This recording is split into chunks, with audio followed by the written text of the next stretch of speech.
I've never been told to sit at the back of a bus. I've never been denied the right to vote. And I've never even seen the word colored on a water fountain. But there are millions of Black Americans who have had those experiences.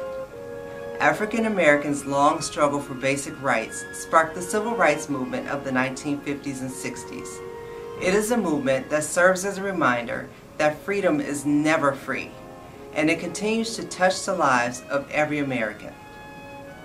There are stories of the civil rights movement that have yet to be told.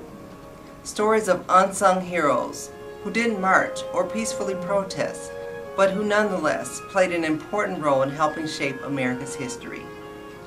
At civilrights.historybeat.com, you are invited to write about your experiences, to share photographs, documents, and video that help capture the stories of your favorite heroes and celebrate their contribution to the movement and to history.